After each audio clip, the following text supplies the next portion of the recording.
పెద్దపల్లి జిల్లా రామగుండం నియోజకవర్గం భారతీయ జనతా పార్టీ అభ్యర్థి కందుల సంధ్యారాణి ఇంటింటికి తిరిగి ఎన్నికల ప్రచారం నిర్వహించారు. కార్పొరేషన్ పరిధి 43వ డివిజన్లోని వివిధ కాలనీలలో పాదయాత్రగా తిరుగుతూ పార్టీ శ్రేణులతో కలిసి ప్రచారం చేశారు. కేంద్రంలో అధికారంలో ఉన్న ప్రధాని మోడీ ఏర్పాటు చేసిన ప్రజా సంక్షేమ పథకాలపై ప్రజలకు అవగాహన కల్పించారు. ఈ సందర్భంగా సంధ్యారాణి మాట్లాడుతూ ఆడబిడ్డగా మేము ముందుకు వస్తున్నానని, తనను భారీ మెజారిటీతో గెలిపించాలని కోరారు. ఓట్ల కోసం, సీట్ల కోసం వచ్చే రావణాసురులను తరిమి కొట్టాలని ప్రజలను పిలుపునిచ్చారు. రౌడీలకు, గూండాలకు, నయీంలకు ఈ ప్రాంతంలో చోట్లేదన్నారు. తనను గెలిపిస్తే ఈ ప్రాంతాన్ని ఎంతగానో అభివృద్ధి చేస్తానని ప్రజలకు హామీ ఇచ్చారు.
కోరుతా ఉన్న భారత్ మా నాయకత్వం నరేంద్ర మోదీ గారి మక్కన్ సింగ్ రౌడీ గుండా అంటాడు.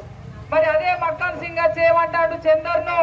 ఈయన రాముడు మా పాదం మోపిన గడ్డ ఈ రామగుండం గడ్డ అని మాట్లాడతాం.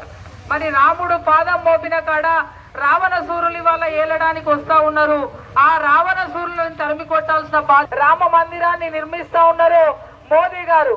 అట్లనే అదే స్ఫూర్తితోని రామగుండం నియోజకవర్గాన్ని గెలిపిస్తే 100% ఈ ప్రాంతాన్ని అభివృద్ధిలో ముందుంచడమే కాకుండా రామగుండం ఉన్నదే చెప్పిన నేను ఇవాళ ఇక్కడికి స్మార్ట్ సిటీ తీసుకొస్తా, లేకపోతే ఆరు నెలల్లో ప్రజలందరికీ కూడా హృదయపూర్వకంగా నమస్కరిస్తూ, ఏదైతే నవంబర్ 30వ తేదీన రామగుండం అసెంబ్లీ ఎన్నికల నేపథ్యంలో ఈరోజు పెద్దలు గౌరవనీయులు పెద్దపల్లి రవీందర్ గారి ఆధ్వర్యంలో 43వ డివిజన్లో ఇంటింటా కూడా ప్రచార కార్యక్రమాన్ని నిర్వహిస్తూ మరి పెద్దలు హనుమంత్ అన్న, అలాగే చాలా మంది సీనియర్ నాయకులు అంతా కూడా రామన్న, ధర్మన్న అందరూ కూడా మరి పెద్ద ఎత్తున మాతో పాటు కలిసి ఇవాళ ఇంటింటికి కూడా పోయి వాళ్ళ భారతీయ జనతా పార్టీ నాయకత్వాన్ని బలపరచాలి, మోదీ గారి నాయకత్వాన్ని స్వాగతించాలి, మరి కమలం పువ్వు గుర్తుకు ఓటేసి గెలిపించాలని చెప్పి ఇవాళ అడుగుతా ఉన్నాము. రామగుండం నియోజకవర్గ ప్రజలందరికీ కూడా ఈ ప్రాంత ఆడబిడ్డగా ఎప్పుడు కూడా ఎవరికి ఏ కష్టం వచ్చినా ముందుండేటువంటి వ్యక్తిగా నేను ఇవాళ ఒకటే అప్పీల్ చేస్తా ఉన్నాను. అక్కడ ఏదైతే అయోధ్యలో రామ మందిరాన్ని గౌరవ మోదీ గారు నిర్మాణం చేస్తా ఉన్నారో అదే స్ఫూర్తితోటి రాముడు పాదం మోపినటువంటి ఈ రామగుండం నియోజకవర్గంలో రావణ సూరులు బయలుదేరిళ్ళు ఓట్ల కోసము. ప్రజలారా తస్మాత్ జాగ్రత్త, ఆ రావణ సూరులను తరిమి కొట్టండి. ఇక్కడ మరో రామ మందిరంగా రామగుండాన్ని తీర్చిదిద్దుకోవాల్సినటువంటి అవసరం ఉంది.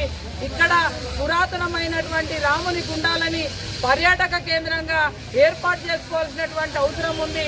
అన్ని రంగాల్లో కూడా ఇవాళ రామగుండం అభివృద్ధి చెందాలంటే భారతీయ జనతా పార్టీ కమలం పువ్వు గుర్తు మీద ఓటేయాల్సినటువంటి అవసరం ఉంది అని చెప్పి సందర్భంగా మరి ప్రజలందరినీ కూడా కోరుతా ఉన్నాను.